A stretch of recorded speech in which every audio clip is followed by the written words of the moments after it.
Nuestra aventura en el Sáhara apenas ha empezado. ¿Recuerda usted el incidente en los Villares?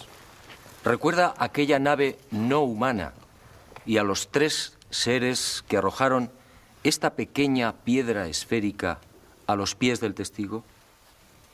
Pues bien, este es nuestro próximo objetivo. Tratar de descifrar en Argelia el significado de los misteriosos símbolos del lucerillo. Sígame y lo que va a ver le sorprenderá. Los tuareg examinaron la piedra esférica con especial curiosidad. Prudentemente me abstuve de relatarles la increíble historia de la nave y los seres que al parecer podrían haberla grabado. Estudiaron igualmente el desarrollo de los grabados y todos unánimemente coincidieron. Aquello era bereber antiguo, es decir, signos correspondientes a la escritura que los especialistas han denominado líbico-bereber. Una escritura que, como tendríamos oportunidad de comprobar, aparece por todo el Sáhara, grabada o pintada en rocas y estelas de piedra.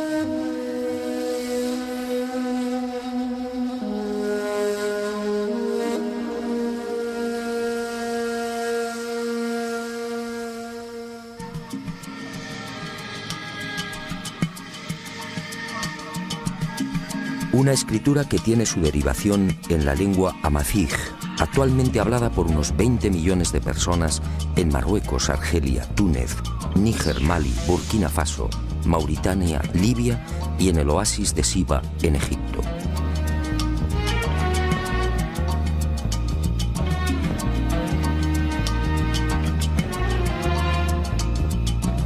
Los tuareg, ese pueblo único, orgulloso y hospitalario, forman parte de las etnias que han sabido conservar la escritura y la lengua bereber. Pero la decepción no se hizo esperar. Una cosa es hablar el bereber y otra muy distinta traducirlo.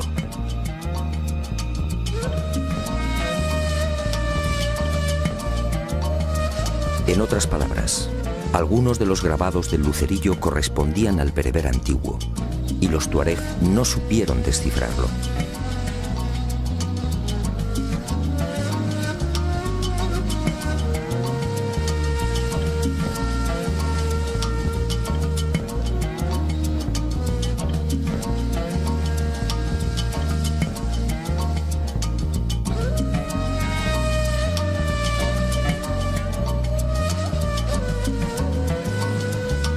Aquel fracaso, lejos de rendirme, multiplicó mi entusiasmo. Proseguí las investigaciones profundizando poco a poco en el nuevo misterio. Y las indagaciones en torno a los enigmáticos signos bereber me conducirían mágicamente, casi sin proponérmelo, a otra fascinante y para mí desconocida realidad. ¿De dónde procedía aquella escritura? ¿Arrancaba en el primer milenio antes de Cristo, como aseguran arqueólogos y lingüistas? ¿Por qué se perdió su significado original? Lo primero que descubrí es que aquella escritura, aparentemente tan simple, encerraba una enorme fuerza conceptual. Las letras geométricas de orientación variable en el sentido de la lectura, con ausencia casi total de separación de las palabras, y como en el caso de los alfabetos semíticos, sin vocales, contenían una capacidad de expresión tan intensa como original.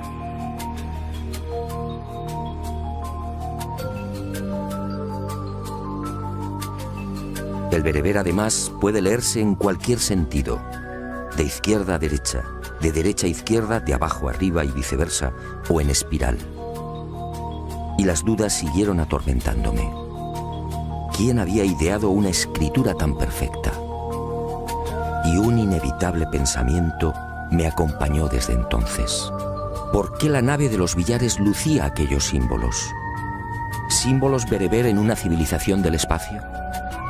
¿Por qué la piedra lanzada por los seres presentaba unos grabados idénticos a los que adornan las rocas del Sáhara?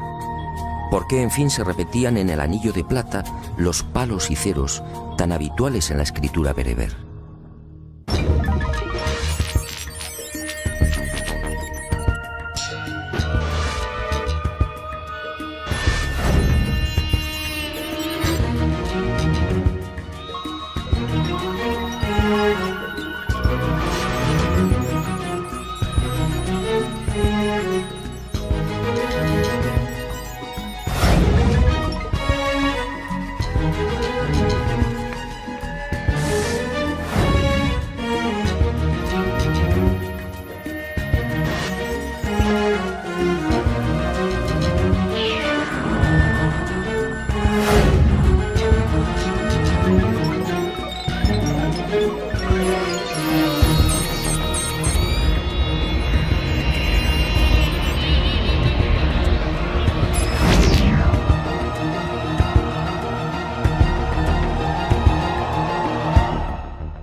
No quise precipitarme. Al conversar con arqueólogos, historiadores y expertos en escritura bereber, comprendí que había cometido un error. No todos los especialistas están de acuerdo a la hora de establecer la procedencia y fecha de aparición del bereber antiguo. Unos lo hacen llegar del este, situando el nacimiento hacia el primer milenio antes de Cristo. Otros, en cambio, como Blanchet, Geseli y José Onrubia, sitúan el origen del proto-bereber en el propio Sáhara y entre el octavo y sexto milenios antes de nuestra era. Esta última teoría concede a la escritura bereber una extraordinaria antigüedad, entre 10.000 y 8.000 años, es decir, muy anterior a los textos escritos en Mesopotamia y en el Valle del Nilo.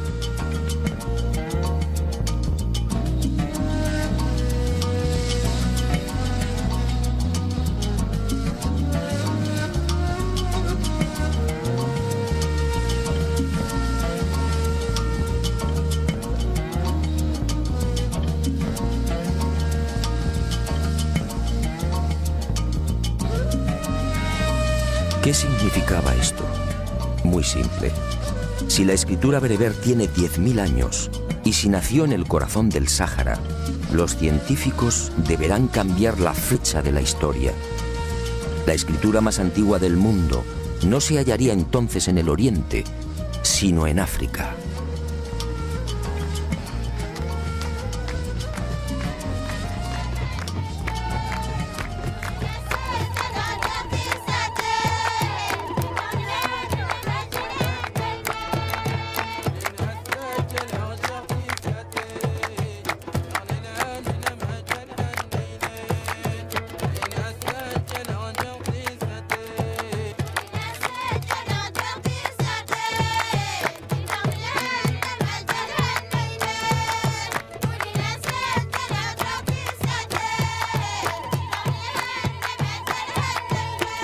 Y otro detalle que me desconcertó.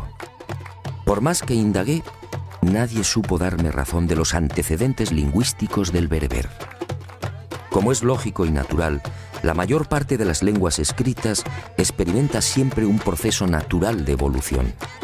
De unos primeros y casi infantiles símbolos se va pasando a signos más concretos y simplificados que finalmente derivan en las letras que hoy conocemos. En este sentido existen numerosos modelos histórica y antropológicamente contrastados. No ocurre así con el bereber antiguo. Aunque algunos tratan de hacerlo derivar de la escritura púnica, la verdad es que el problema está muy lejos de ser esclarecido. Científicos como Camps, Chabot, Springer, Onrubia, Gali, Basset, Galán y otros han sacado a la luz más de 1.200 inscripciones, todas ellas procedentes del Sáhara. En ninguna, sin embargo, se observa el menor vestigio de esa evolución natural. Y obviamente me pregunté, ¿apareció el bereber de repente? ¿De quién fue la idea? ¿Cómo es posible crear una escritura tan simple y certera sin un proceso previo de maduración? Y lo más importante, ¿cómo explicar que una escritura tan elaborada terminara perdiendo su genuina significación? Los tuareg y los bereberes de la Kabila argelina, entre otros, llegan como mucho a leer algunos de los signos que integran el bereber, pero no saben traducir la totalidad de las inscripciones. Es como deletrear una frase en alemán. Conocemos el significado de cada letra, pero si no sabemos alemán, difícilmente acertaremos con la traducción. Conforme fui adentrándome en el desierto y conociendo en profundidad las características de la antigua escritura bereber, más seguro estuve de la extraordinaria antigüedad de aquellos misteriosos signos. Hoy existen técnicas científicas que pueden datar con razonable exactitud la fecha de ejecución de pinturas y grabados. El estudio de la pátina de estos últimos, los grabados, es uno de los caminos. Cuando el artista ataca una pared o una roca, al martillear o perforar, elimina la capa de óxido que cubre la piedra, dejando un surco blanco, idéntico al color original del soporte. En consecuencia, un grabado de tonalidad clara será siempre más reciente que uno con los surcos oscuros. A este primer sistema de datación indirecta, los científicos han ido incorporando otras técnicas cada vez más complejas y seguras.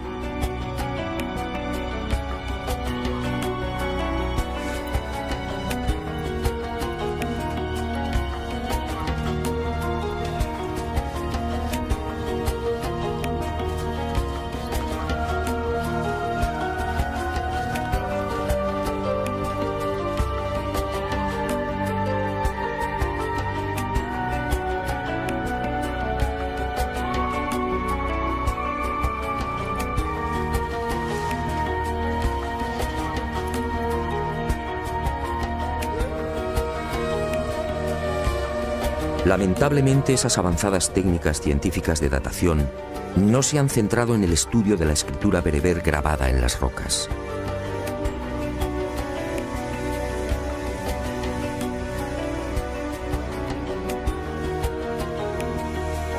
Los arqueólogos se han inclinado primero por el análisis de los grabados propiamente dichos, es decir, de los animales y de los hombres allí representados.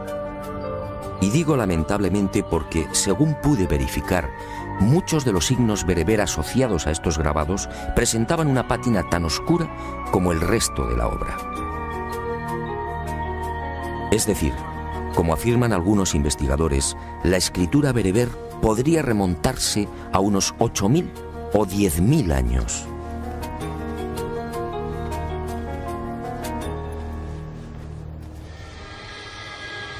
Y la gran pregunta cobró nuevas fuerzas. ¿Qué ocurrió? ¿Por qué el significado de esta espléndida escritura terminó perdiéndose? La respuesta estaba allí mismo, entre las ardientes arenas, los cauces secos de los ríos y las atormentadas moles de piedra. En alguna ocasión tuve conocimiento de esta historia, pero sinceramente no le presté atención, hasta que el destino, siempre atento, me empujó de nuevo hacia ella. Este inmenso desierto, de más de 10 millones de kilómetros cuadrados, no siempre fue un lugar hostil y despiadado. Acompáñeme y le mostraré algo difícil de imaginar.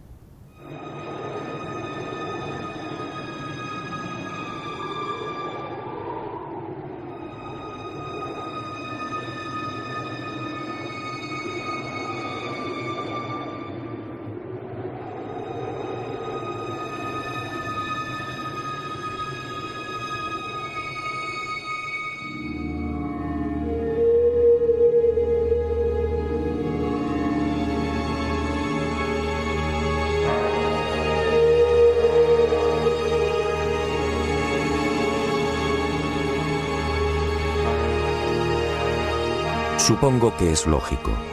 El hombre del siglo XXI ha conocido el Sáhara tal y como es.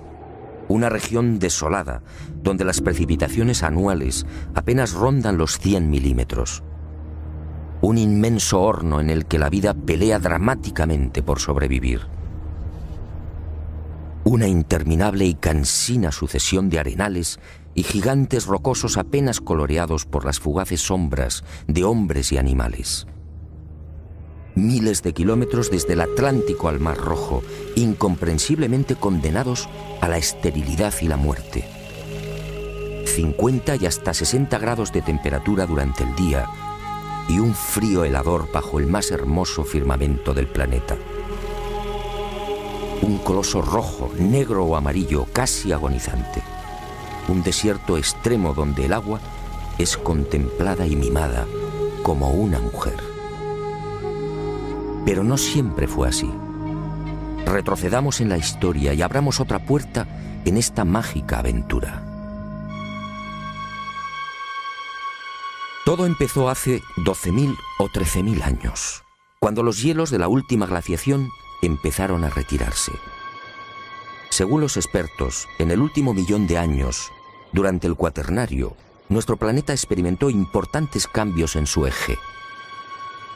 De los 23 grados, inclinación habitual respecto al plano de su órbita, la Tierra osciló hasta los 22 y 25 grados en ciclos de 41.000 años, provocando sensibles variaciones climáticas.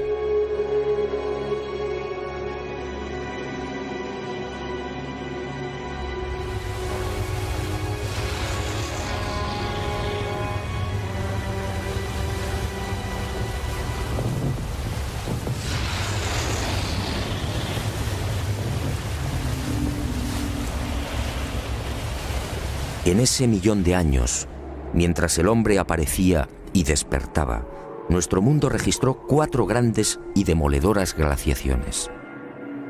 La última cubrió buena parte de América del Norte y Europa, llegando a las puertas de Londres, París y Moscú. La península escandinava quedó cubierta por una capa de hielo de 2.400 metros de espesor. Y hacia el 13.000 antes de nuestra era, la glaciación retrocedió concediendo un respiro al mundo. Los hielos se fundieron y los océanos elevaron sus niveles en 120 metros, niveles que conservan en la actualidad.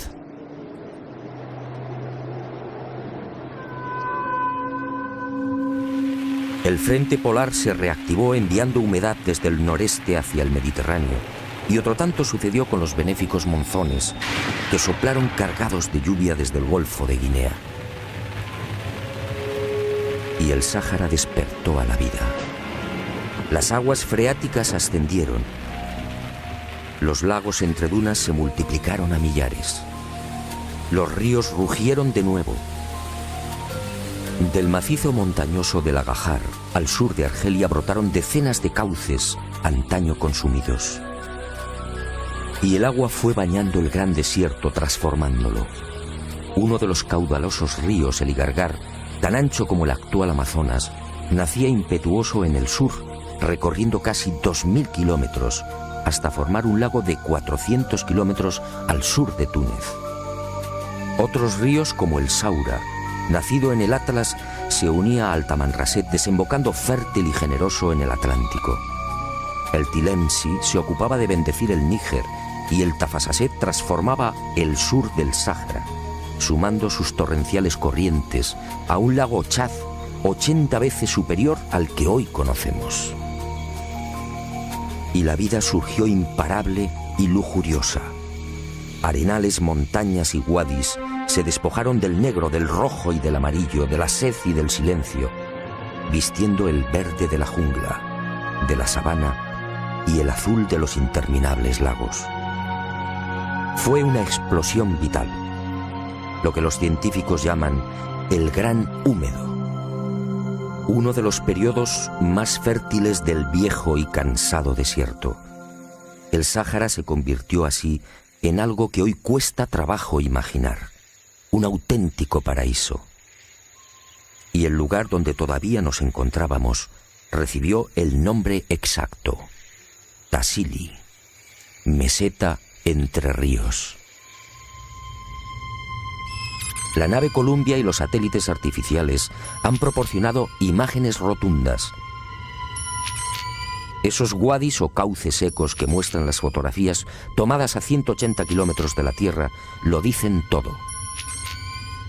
También las imágenes infrarrojas y las captadas por radar demuestran que bajo las ardientes arenas existió en la antigüedad toda una red de lagos conectados, algunos de hasta 7.000 kilómetros cuadrados.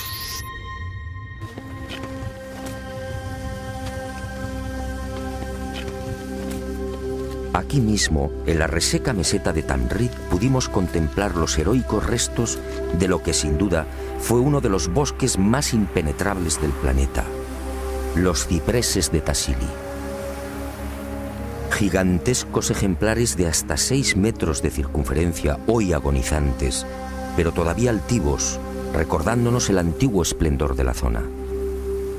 El propio Lot, en sus incursiones hasta el Ténere, una de las regiones más sofocantes del Sáhara, llegó a descubrir notables acumulaciones de huesos y espinas de pescados que podrían llenar varios carros y que constituyeron parte importante de la dieta de los antiguos pobladores. ¿Y qué decir de los grandes morteros de piedra de una sola pieza descubiertos en todo el Sáhara? Prueba evidente de que el cereal cubría grandes extensiones.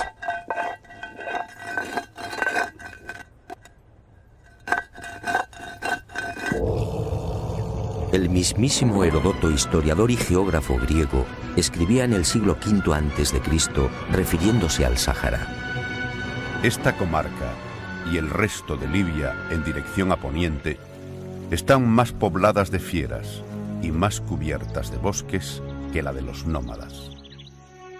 Las fieras.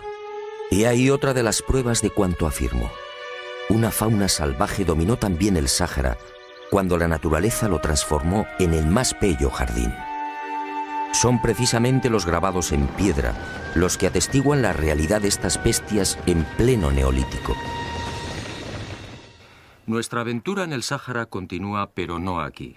Según mis noticias, una de las mayores y más espléndidas colecciones de este tipo de grabado en piedra se encuentra localizada al suroeste de Libia, en uno de los desiertos más duros y agresivos de este bello planeta encantado. Sígame y se lo mostraré. Estoy seguro que lo que va a ver le impresionará tanto como a mí.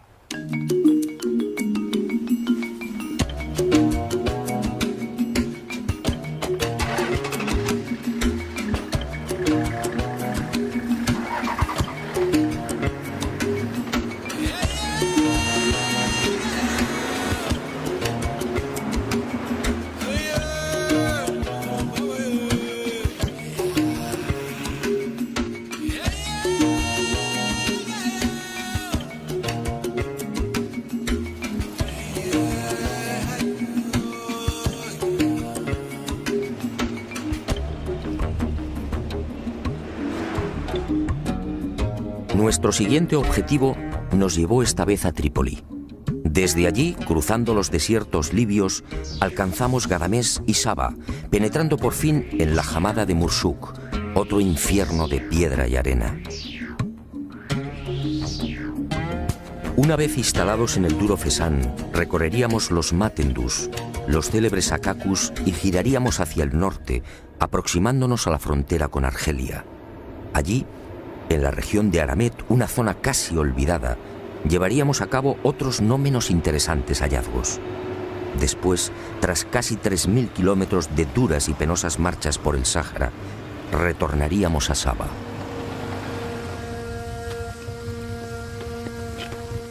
Nuestras informaciones no estaban equivocadas.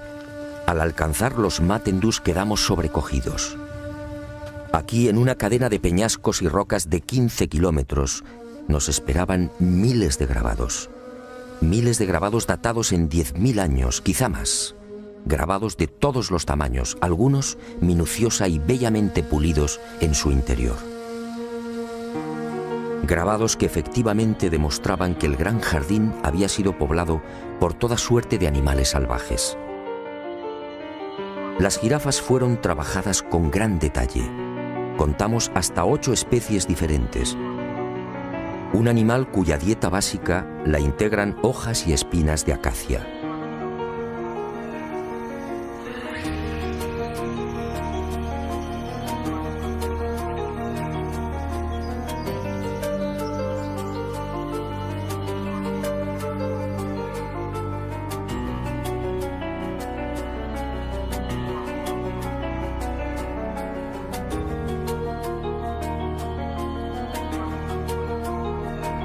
Y otra prueba más de la realidad de ese paraíso, el rinoceronte, un animal muy exigente con el agua.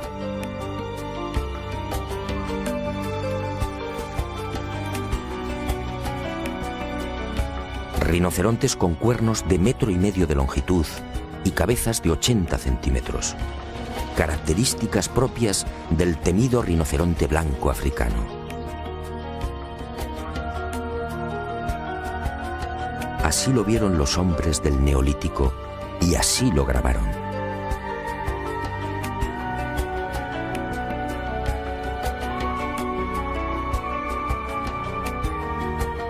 Y entre este esclarecedor bestiario del Sáhara, otra pieza clave que nos transporta al gran jardín sahariano, el elefante. Encontramos grabados de todos los tamaños. En el Yerat, Henry Lott describió un ejemplar de 4,70 metros de longitud, un tamaño relativamente habitual entre los machos de 30 y 40 años. Y otro rasgo que pone de manifiesto la capacidad de observación de los habitantes del jardín y su gran preocupación por la fidelidad. En algunos grabados los elefantes aparecen con la cola doblada en ángulo recto, una actitud adoptada por las hembras antes del apareamiento.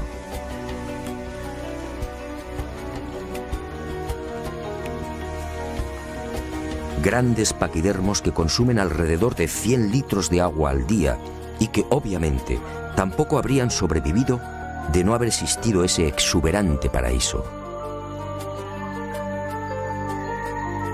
Un Sáhara verde y acuático, tan difícil de imaginar, en el que los saurios se multiplicaban a millares. El gran cocodrilo de los Matendus así lo confirma. El ejemplar, un adulto de 2,50 metros, seguido por una cría, fue grabado hace miles de años. La oscuridad de la pátina no ofrece dudas.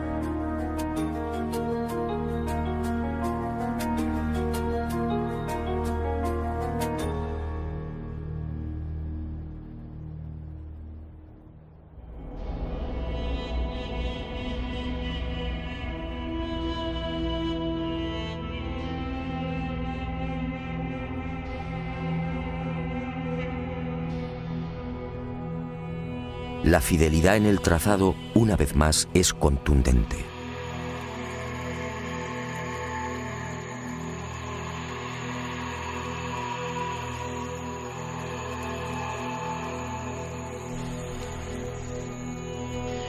Nueva sorpresa. ¿Hipopótamos en el desierto? Quizá la pista más notable de lo que afirmo. El hipopótamo no puede vivir sin el agua. Es su medio natural. Pues bien, los especialistas en grabados y pinturas han localizado en el Sáhara un centenar de representaciones de este coloso. Todas ellas en Yerat, Tassili y Mesak, es decir, en el gran horno sahariano.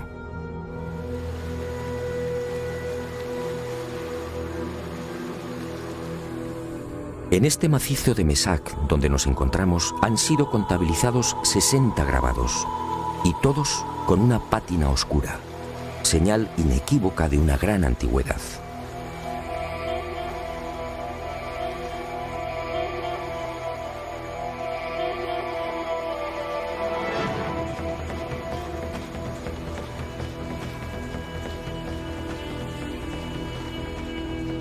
Pero no todos son animales conocidos. El hombre del Neolítico sin querer nos ha proporcionado con sus grabados la prueba de la existencia de ejemplares hoy desaparecidos. Este es el caso del uro y del búfalo antiguo.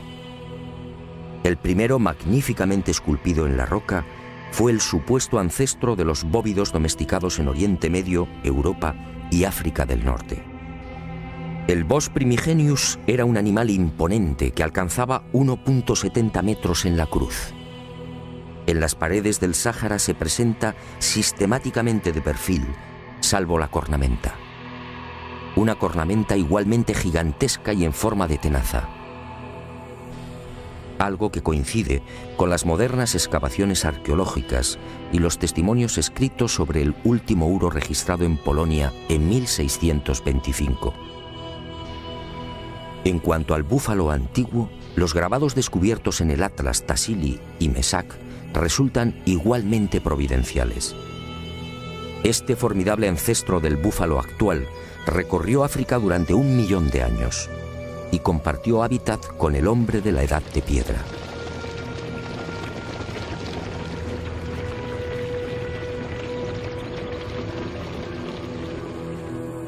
Sus grandes dimensiones, con cornamentas de más de 3 metros de envergadura, debieron impresionar a los habitantes del jardín sahariano.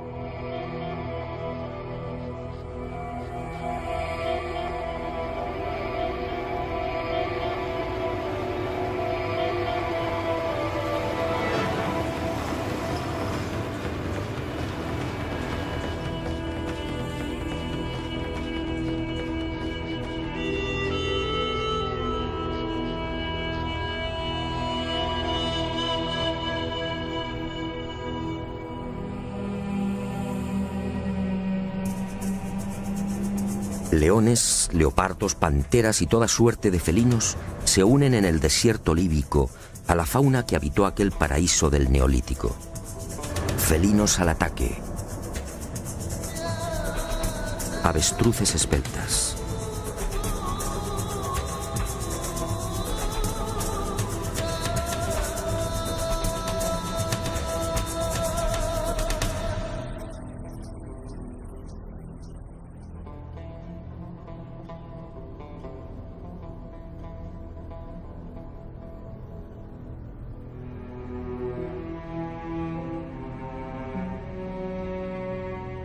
Perros al servicio del hombre.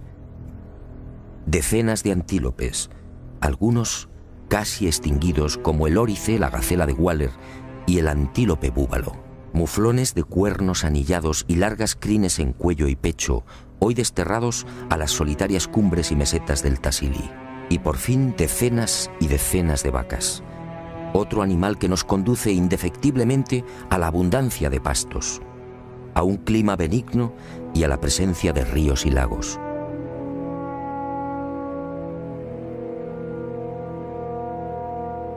Y entre estas pinturas, algo desconcertante. Una ballena en el Tassili, un cetáceo a 2000 kilómetros del mar. Todos ellos como vivo exponente de una fauna que precisaba inexorablemente del agua. Pero alguien me había hablado de los últimos restos de este jardín todavía visibles en Celiaz, en las proximidades de Saba.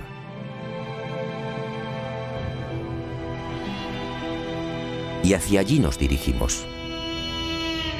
Fue sin duda la etapa más gratificante de nuestra estancia en el Sáhara. Si tratar de imaginar el desierto como un floreciente jardín no es tarea sencilla, la visión de aquellos 21 lagos perdidos y sujetos entre un océano de dunas no resultaba tampoco un ejercicio cómodo. Costaba acostumbrarse a la realidad de aquellas aguas, en su mayoría saladas, alimentadas por misteriosos manantiales subterráneos. Aguas verdes, azules y transparentes en el corazón de la desolación.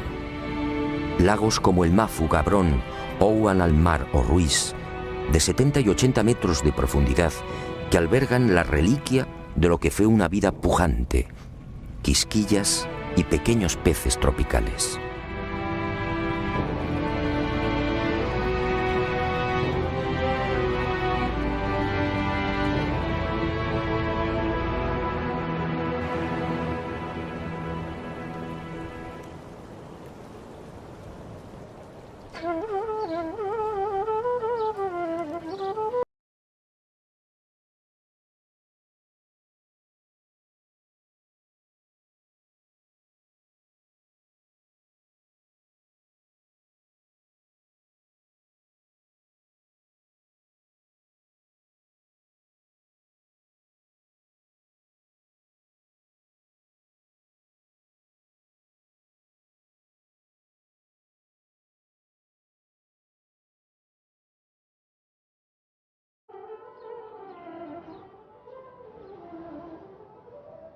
es otra prueba de la existencia de aquel paraíso.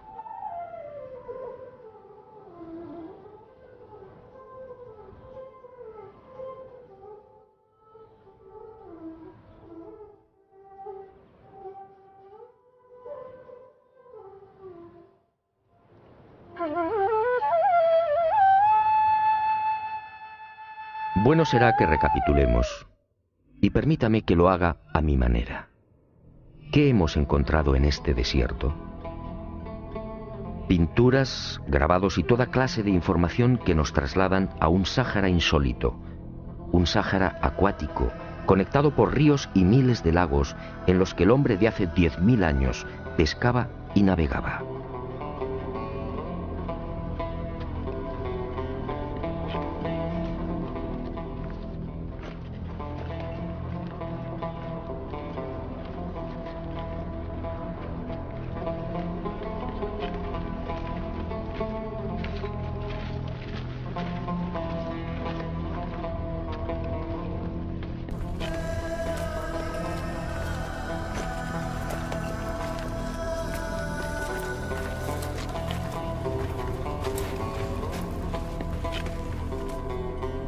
Hemos hallado la imagen de un barco de 3 palos en una colina de 600 metros de altitud, Zinquicrá, en mitad del hoy abrasador desierto de Yerma, en Libia.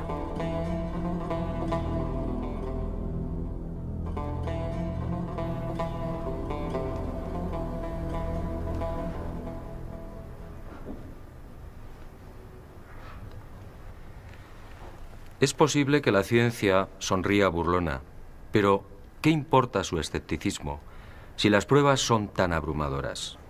Esta es mi teoría.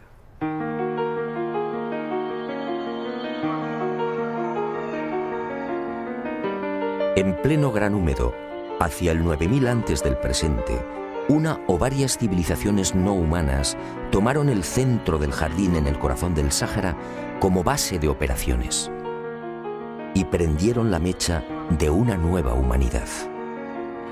Escafandras, antenas, trajes hinchados, botas y guantes son testimonios demoledores para quien conserva la mente abierta. Es más que probable que fueran tomados por dioses. ¿Qué otra cosa podían pensar aquellos recolectores y cazadores cuya industria se centraba en el sílex y en las hachas de piedra?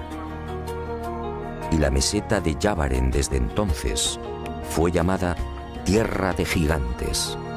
Y a la vista de estas pinturas, el instinto y mi larga experiencia como investigador me dicen que esos seres del espacio pudieron intervenir a nivel genético, mejorando las razas.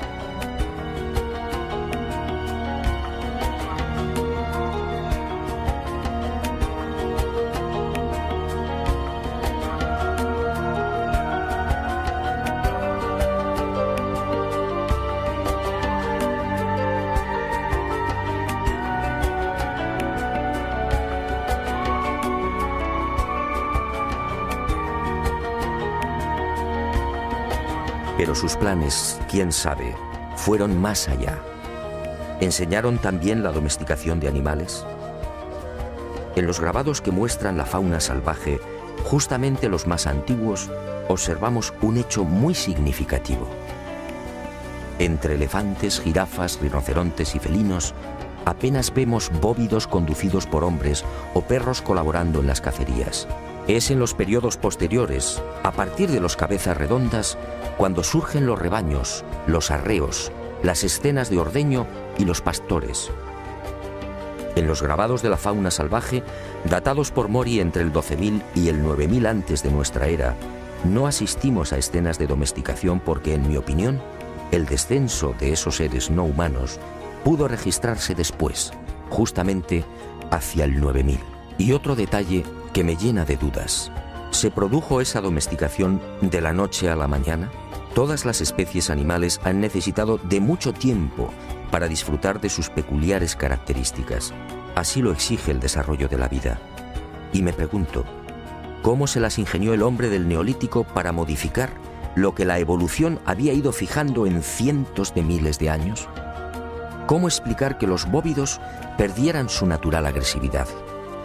¿Cómo lograr que algunas aves se vieran desprovistas casi de un día para otro de su capacidad para volar? La respuesta solo puede ser una. Quizá esos seres no humanos manipularon genéticamente las especies que estimaron más provechosas para el hombre. Pero los experimentos, muchos de ellos fallidos, pudieron abarcar a otros animales. Esto explicaría la presencia en las pinturas de bestias desconocidas y seres que la arqueología califica de mitológicos. Avestruces con cabezas de bóvidos, hipopótamo con dientes de carnívoro, antílopes con cuerpo de elefante, jirafas con cabeza de asno o grandes paquidermos con 3 cuernos. Y todas estas imágenes pertenecientes a un mismo periodo, el de los cabezas redondas.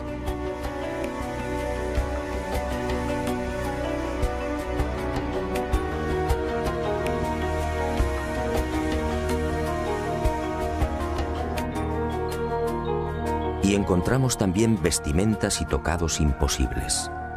Imposibles para un neolítico hace 9000 años, en el que no se conocía aún el arte del hilado. Pinturas y grabados en los que las mujeres lucen vestidos transparentes, capas bordadas y teñidas en múltiples y vivos colores y un calzado impropio de la época. ¿De dónde surgió este ropaje? ¿Quién lo fabricó? ¿Quién enseñó a estas tribus el arte del aseo y la peluquería?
Cuanto más investigo estas pinturas rupestres, más convencido estoy de la intervención de esos enigmáticos seres del espacio.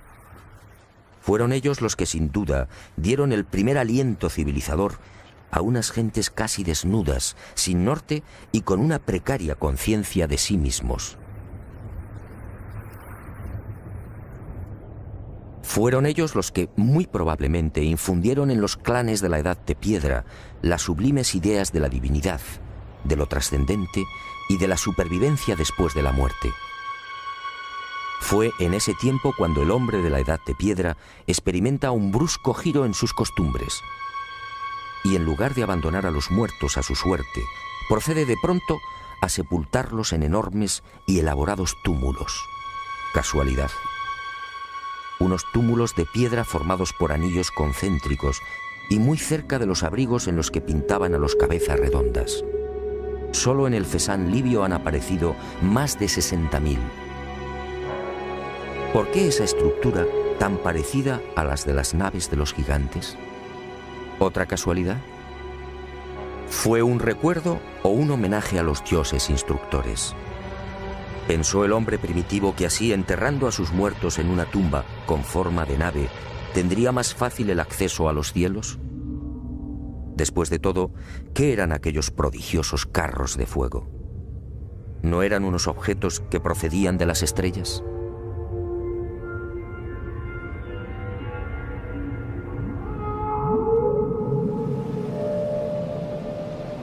Una o varias civilizaciones no humanas, sí, que desencadenaron una gran cultura en el corazón de África.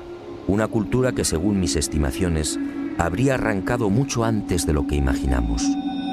Una cultura apuntada en miles de pinturas y grabados que muy pocos conocen. Una cultura que recibió también el precioso tesoro de la escritura. Una forma de comunicación directamente enseñada por los dioses. Una escritura, por tanto, que no precisaba de evolución alguna. Por eso los científicos no consiguen encontrarla. Por eso nunca la encontrarán.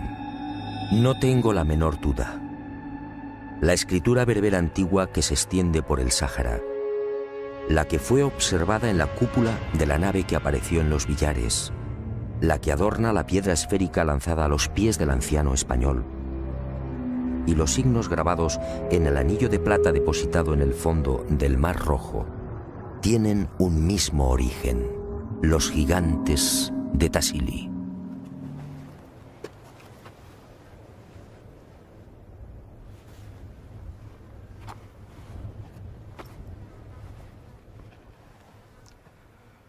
El rompecabezas, como ve, empieza a tomar forma, pero quedan algunas incógnitas por despejar.